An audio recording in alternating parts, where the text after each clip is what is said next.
So what's up, guys?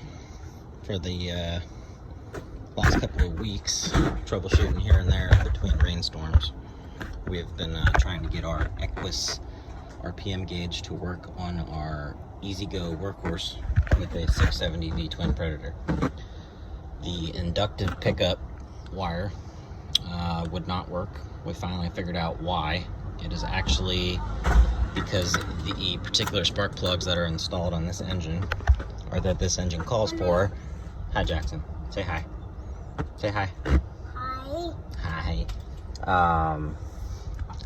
Would not work because they are these particular spark plugs just don't work. So they have a resistor in them that doesn't allow this pickup to work. Took me many forums and to figure that out. So there's nothing online video wise that shows you how to do this, so we're gonna take the time to show you what I did.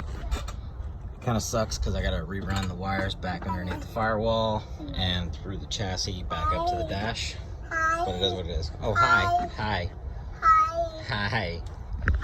So what we did was we pulled the fan shroud off and we jumped it off of the ground wire off the front coil. As soon as we did this, we had to program our tachometer for the proper cylinders. Make sure this isn't rubbing.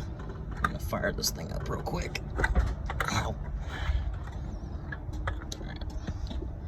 I'm gonna have to hold this up out of the way. Oh, truck. Hi. Hi. Alright, back up, Jackson. We'll fire this up. I have not messed with the factory idle or anything.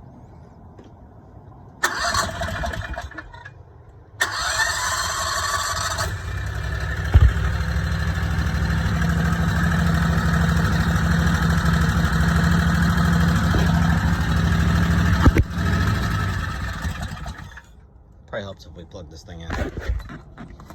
Sorry about that.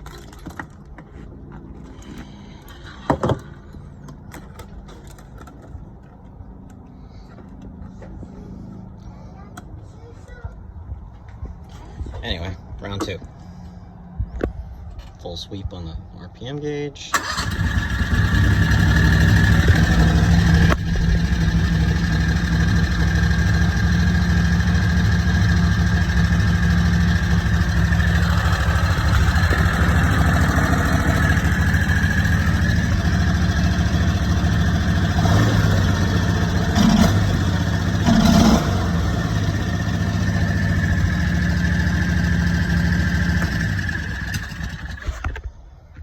I did notice that the gauge does not go back to zero after you shut it off. You have to actually turn it back on, do a sweep, goes back to zero, then you shut off the key and it stays at zero. Not sure why, but I wanted a white gauge, and this is what everyone's been running, which is the Equus Performance method. I'll put a link in the video. Get them off Amazon for like 60 bucks, I think. So now we're going to run this through the firewall. I'll pull this grommet off for now. We're going to try and run it through the grommet. We're going to zip tie it nice and neat so it doesn't catch on the flywheel or any moving parts. Move it back out, hook it back up to our hour gauge that we have. We only have 0.3 hours on this motor. Then we're going to run it back down the chassis, up to the firewall, back up to the dash. And yeah, there we go. So 3 weeks later, we finally figured it out. So the inductive pickup does not work. We're gonna end up cutting this one out because we do have a spare. We're gonna keep the spare just to have the spare Equus Performance gauges. We're gonna cut this one out rather than trying to cut apart all this wire loom and go from there. So thanks for watching, guys.